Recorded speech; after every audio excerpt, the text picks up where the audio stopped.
Bonjour Olivier. Bonjour Cédric. Vous avez regardé Un dîner presque parfait ce week-end avec Barack Obama, François Hollande et divers autres invités. J'ai 8 personnes à dîner en clair. Vous avez goûté le menu. Il y avait pas mal de croissance, notamment un peu à toutes les sauces. Ouais, on appelle la croissance. Pas convaincu. Non, je ne sais pas si c'est Un dîner presque parfait ou un autre titre de film, mais c'est toujours la même chose, c'est-à-dire on se réunit, on appelle la croissance, on ne sait pas très bien comment elle pourrait venir, mais et en fait il en sort rien comme d'habitude. Et que ce soit le menu américain, que ce soit le menu allemand, que ce soit le nouveau menu français, il n'y en a aucun qui vous donne envie de vous mettre à table? Ah non. Non, surtout pas ni le dîner américain, ni le dîner qu'on est en train de nous préparer en Europe. On voit aujourd'hui que ce que je dis depuis des mois et des mois, c'est-à-dire que la Grèce c'est fini et que l'Espagne va suivre, c'est en train d'arriver et on essaie de faire croire que c'est encore tenable.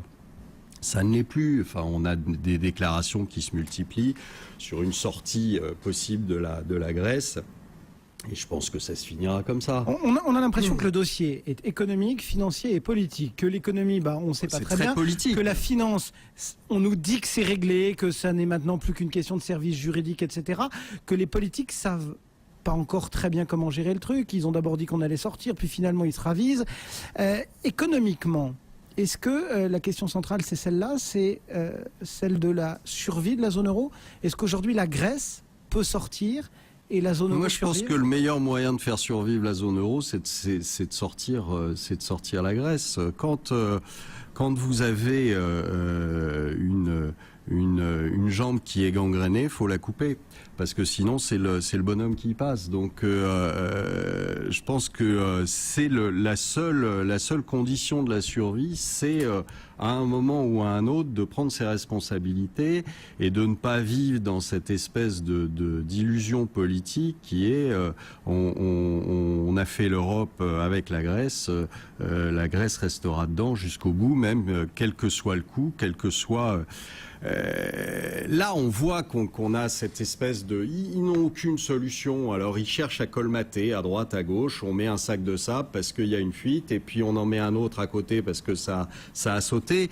L'histoire de Monti, là, de faire une garantie européenne des dépôts, mais il faudrait qu'on puisse les garantir, les dépôts. Le problème, c'est que aujourd'hui, les banques ont des tels bilans, puisque le principe du too big to fail a quand même très très bien marché ces derniers temps. Elles se sont toutes rachetées entre elles, elles sont de plus en plus grosses, elles ont des actifs qui dépassent de beaucoup les PIB de leur pays. Qu'est-ce que vous voulez faire à garantir quoi?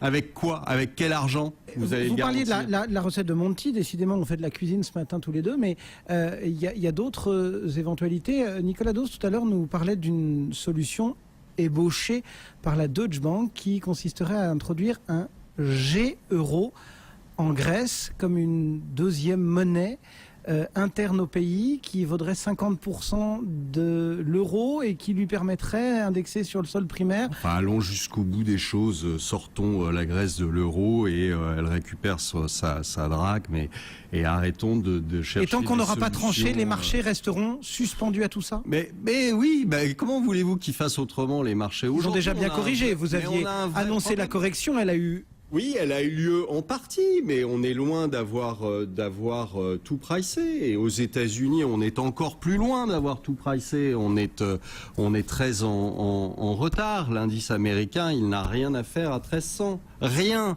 Il y a plus que la mésaventure Facebook, c'est le révélateur. Guillaume qui croit qu'il n'y a plus de chômage aux États-Unis. Guillaume est en vacances, il reviendra.